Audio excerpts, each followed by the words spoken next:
A new program in Amsterdam is literally paying alcoholics with beer to clean up trash off the streets. It's a privately created program, but the government is funding some of it.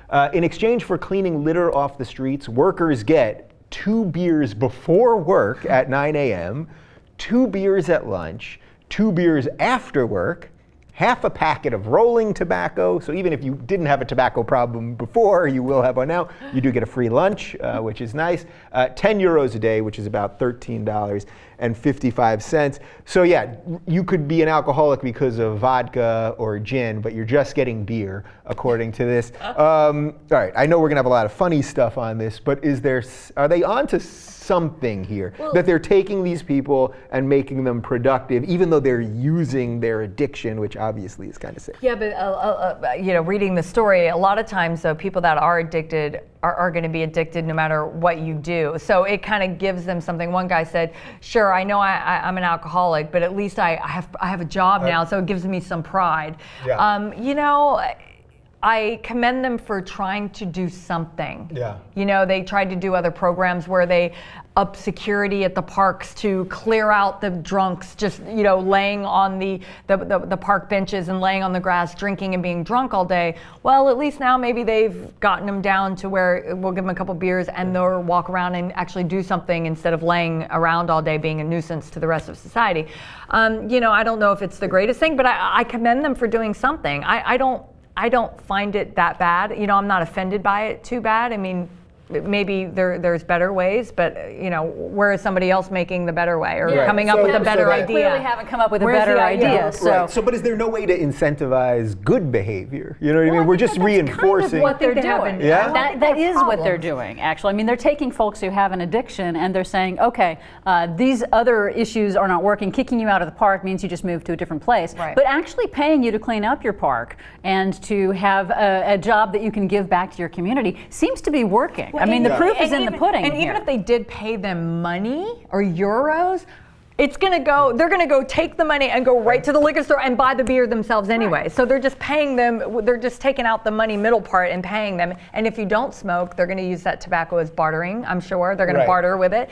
But one guy did say, so there is a little bit of good that comes from the story. One guy said, well, I usually drink hard liquor, but now I just drink beer. Right, and so that's a little bit better. Right. And also, when I looked at when you read further more about this particular program that they have going, one of the guys said something that I thought was really heartbreaking. He's like, I guarantee you look around at any of the guys sitting around this table, and we all have our own little backpack of misery that we carry around every day. This gives us a chance. This gives us hope. It gives us a path out of this. Right, but aren't we also then, or aren't they also then filling that backpack because they're still enabling the action that they're trying to quit. Yeah, but you're now thinking of a perfect society. Then we'd have no alcoholics, no drunks, no heroin addicts, no coke users, no marijuana addicts. I mean, that really is trying to make something very clean that is never going to be, unless we really can completely cure alcoholism or mental health issues or drug addiction.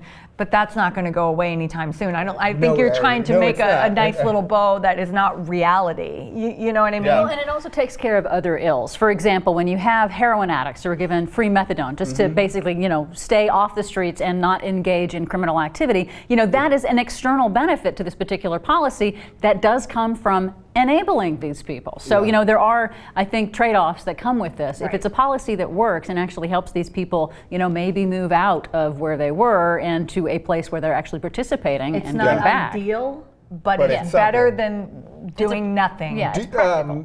Do you think this could ever work, something like this could ever work in the United States? Because think about it, right now, state by state, weed is getting legalized, and I think in a couple of years it'll be probably legalized countrywide, and it'll be fine, and everyone will go, oh, that wasn't such a big deal, sort of like gay marriage. Amsterdam obviously has had marijuana legal for many, many years, although it's actually a little harder now to get than it used to be. But is this just the next natural step of trying to deal with these vices, so to speak, in sort of more mature ways, If I you're suppose. dealing with something in a more practical, pragmatic way that actually accomplishes something, no, I don't think we'll ever have that here. Sorry, I don't. You know, because I don't think we're going to do have that. too many laws. Well, have too how many bad of an moralizing alcoholic are authoritarians. you? Do you make too much money for us to give you free beer? Well, you could be doing this job, and there would be too many problems and issues to just say, okay, you're an alcoholic. Well, go clean the streets. We'll give you pay. You would have to fill out too much paperwork, and it would be too difficult. Well, I think we have too many moralistic authoritarians who want to punish people, and they're not actually interested in doing what's better. They're not interested in helping. They're not interested in making it better. They just want to punish them for not acting and behaving in the way that these people think they should behave and act in. And that infuses all of our politics. Bring us home. Well, it's interesting. I was talking to Dr. Drew the other day, and he said penitentiary. It used to be penitence, where we would take them into our system if they broke the law, and you would reform them and rehabilitate and bring them back out and to be productive members of society. And now we just throw them in prison and throw away the key. Yeah, That makes more money. and we have private prisons and all kinds of other stuff Exactly. for profit, which is completely bonkers. But that's a whole other topic that we will also try to get to next week.